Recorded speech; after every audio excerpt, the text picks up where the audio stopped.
This channel is Stylish Irishman. I'm a stylish Irishman, so the mother tells me.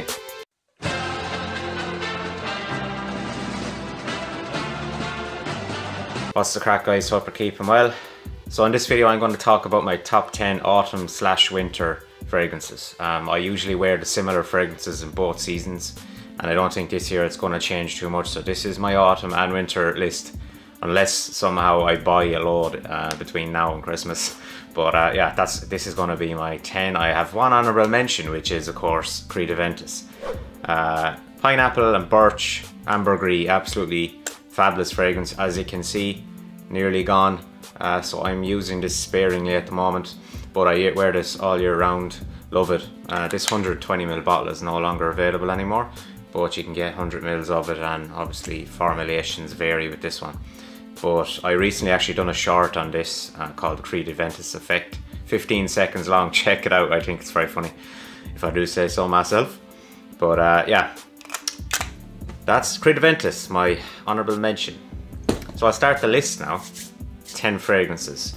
So it's hard enough to whittle them down to 10, I must say, but for both seasons, these are generally what I wear. I wear some of them all year round, but mainly these are my autumn and winter fragrances.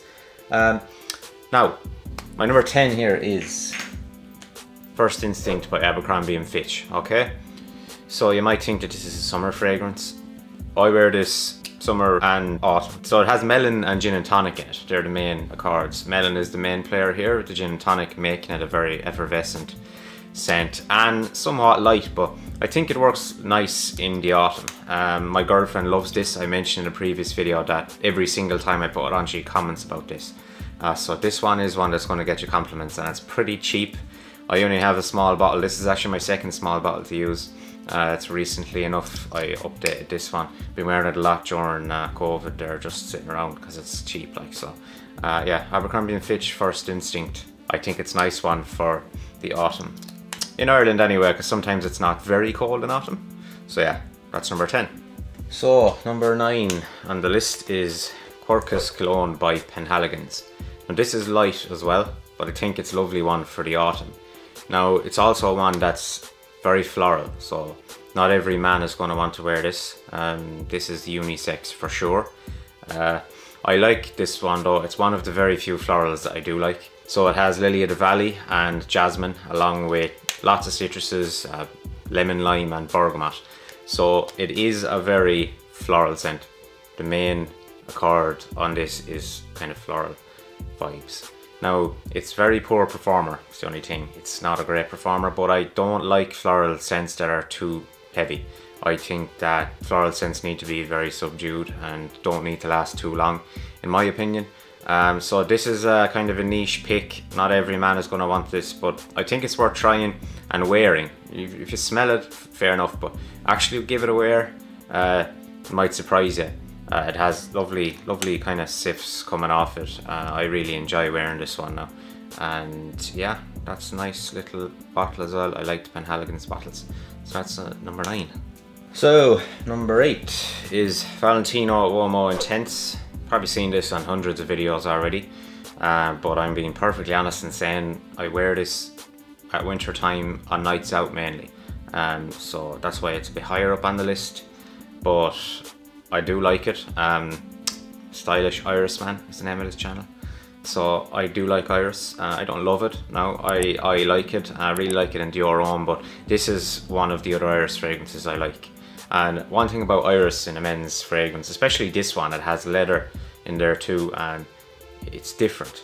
It definitely is different. It's not something you smell off every man, so it is a unique scent.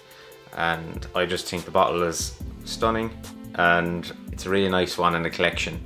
Has unbelievable performance as well. So even if I spray this now, like this one just reminds me of going out in the winter time. It reminds me of Christmas time and stuff, because I always wear this in the depths of winter. But I'd stick it on in the autumn as well, as long as it's not too hot. Like once there's a bit of cold in the weather at all, this one works well, and you don't need too much. 2 sprays of this max is all you need. Valentino Uomo Intense, if you haven't tried it, try it out. It's not going to be everyone's cup of tea either, because the Iris is not people's favourite note, but it's worth definitely checking out. And I think with this one you really need to wear it. Smell it off a strip or smell it in the shop is not going to do this justice. I think you need to actually wear this one. So if somehow you can get an actual sample that you can wear, definitely go for that. But that's number 7. So at number 6 then, we have Murragh and Tonka by Jo Malone. So I really enjoy this. I got this last Christmas actually, or Christmas before, I can't remember. The year's just flying by with COVID, but oh, absolutely love this one. So this has Murragh and Tonka in there obviously. It has almond, vanilla and lavender as well. They're the only 5 notes in there. But this is a very warm, cozy scent. I like to wear this on a really cold night, maybe if you're sitting in. I know it's what's the point of wearing a fragrance sitting in, but I don't know, if you're going to the cinema or if you're just kind of doing this and that, I like to wear Murragh and Tonka. It wouldn't be one I wear on a night out personally because it doesn't have huge performance. But if you're in a cozy setting, like if you're in a snug in a pub or something like that, this works. It definitely is kind of more of an intimate scent. You have to get close to someone to smell this off them, so you know it's going to be nice in a snug setting. But yeah, Murragh and Tonka by Jo Malone, one of my favourite Jo Malones, and one of my first one to own. I have smelled a good few of them, but this one's lovely, and this gets great praise in the fragrance community, and rightly so. And I think that it's one you should check out. Number 6. Actually, I have all my numbers mixed up. This is number 6. So this is M7 by YSL. So this is no longer available in this particular bottle, but you can buy one called M7 Oud Absolute, which is very similar scent, just slightly watered down, not as great performance, but it has the same scent profile, so I can recommend it for that reason. I have tested it out and it's great. This one just has a bit better performance. So this one came out in 2002 when Tom Ford was the creative director for YSL.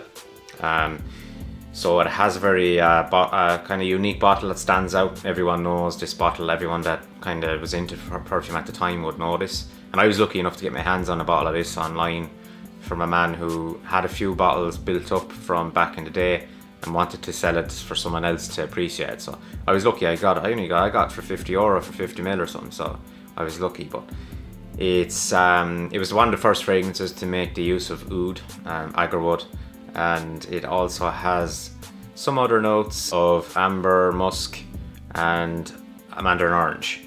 So it makes great use of oud. I was really impressed with this the first time I smelled it. I've never smelled an oud fragrance like this before. So in a nutshell, if you ask me how to describe the smell of this, classy Coca-Cola. And that's really kind of I do get a Coca-Cola vibe off this. Haven't seen too many videos about this, so I don't know how other people think, but it does give a kind of a classic Coca-Cola vibe, a really expensive Coca-Cola vibe. It's really unique scent, and I think it's very nice, and any frag head is going to enjoy this, I think. So check out the M7 Oud Absolute. It's the same scent, just a slightly watered down version, but yeah. That's number 6. I think I got this one right. Number 5 is YSL La Nuit de l'Homme, another YSL. I'm a fan of YSL. I think they make great fragrances, and this is another one which was made by YSL when Tom Ford was the creative director. Now, this is the 2015 formulation, so the newer formulation is still nice. I started using this fragrance on the current formulation, and I bought this one online, and I also had a very old version of the 2010 batch or 2009 batch. I ended up selling it because I didn't think it was I got a good price for it on eBay, and I didn't think it was so much different that I needed it, to be honest, so I kept this 2015 bottle. But it has lavender cardamom. If you're a fragrance collector, you're going to have heard of this numerous times. If for some reason you're new to collecting, you really need to check this one out. Kind of has some people say it gives off a lipstick vibe, but I love it, and it's just absolutely stunning scent. Women love it. Really, really, whoops. Really nice on a cozy night in with the missus, or if you're going on an intimate kind of setting with your missus. La Nuit de l'Homme by YSL. I wear this just on my own in the apartment as well, just because I love the smell of it. It really comforts me. I love it. I've been wearing it since I started collecting, so yeah. That's YSL La Nuit de l'Homme. Number 4 is 1 Million Privé by Paco Rabanne. So if you've watched any of my recent videos, you know I'm in love with this stuff now and I'm raging. I haven't had it for more than 2 years. Mandarin Orange, Tobacco, Cinnamon. Fabulous scent, really like it. I love wearing it on night out. I just love it. The opening is just stunning with the Mandarin Orange. I really enjoy it, and I love how good a performance this gives me too. And the dry down is also nice, and it's nothing like the original 1 Million. So get your hands on this if you can. I think it's discontinued. Don't quote me on that, but I think it is. So you need to get your hands on it quickly. But I don't think it's too hard to get now at the moment. But just have a look and see. But yeah, 1 Million Privé. Always going to be in my autumn winter list, I think. So we've 3 more left. You might be able to guess one of them. So number 3 is Icon Elite by Dunhill. This is a really nice, unique men's scent. Lovely for autumn winter as well, because it is a bit heavy and has a seriously heavy bottle which you could probably kill someone with, and also a cap. But the main note in it that stands out, makes it stand out, is ebony. Ebony wood. So it smells different to any other woods. Has a number of different notes, big note breakdown, but the main player is the ebony. Makes it very masculine, unique, and you're going to smell different. Now it does have that kind of men's aftershave smell kind of vibe off it, but the ebony does make it kind of different, and I like it for that reason. It's the only Dunhill Icon I like. I don't like the original too much. The racing version is dirt. No offense if you like it, but I don't like it at all. But yeah, Dunhill Icon Elite, really nice, masculine, lovely for autumn winter. And yeah, that's number 3 on the list. So if you're a regular viewer of the channel, you probably guessed this was going to be here somewhere. Couldn't put it at number 1 because that would be boring. CH Men Privé, of course, has to be on this list for autumn winter. So leather and whiskey, main accords, smells like Frosties the Sweets, my favourite fragrance in my collection, and I don't know if that's ever going to change. I love it, and yeah, absolutely gorgeous scent. Really sweet, inviting, just lovely, unique, and that's what you want. Like if you're a fragrance collector, you're watching these lists, you want to smell unique, and this smells like absolutely nothing I've ever put my nose on. So yeah, CH Men Privé. Told you hundreds of times to get this, buy it. So number 1, numero uno, Ombre Leather by Tom Ford. Now some people mightn't agree that this should be number 1 on the list because it's kind of Tom Ford and it's kind of the main player on the Tom Ford counter, and lots of men might have this, but I haven't smelled it off too many. So Ombre Leather is basically the same scent as Tuscan Leather, if you've ever heard of that one. And it has leather in there along with other notes, which include amber, moss, patchouli, cardamom. But what I used to think this smelled like was a Turkish Delight, kind of a really nice Turkish Delight. Now I don't like Turkish Delight, but it smells, I like the smell of it. But yeah, I really like this, the smell this gives off. It's kind of a raspberry vibe as well, raspberry and leather, and it smells like money. You know, like it smells just expensive with this. I don't know how to describe it, but that's how it makes me feel. When I wear a leather jacket, I like wearing this as well, and I'm going out tonight for my girlfriend's birthday and I'm going to wear this.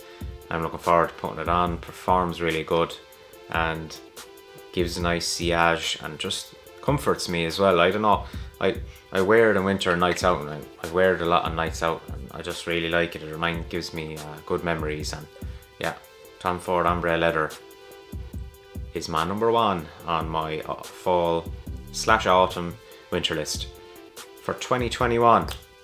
So guys, thanks if you got to this far. I really appreciate you watching my videos. Thanks so much, and I shall see you in the next one. Take it handy and God bless.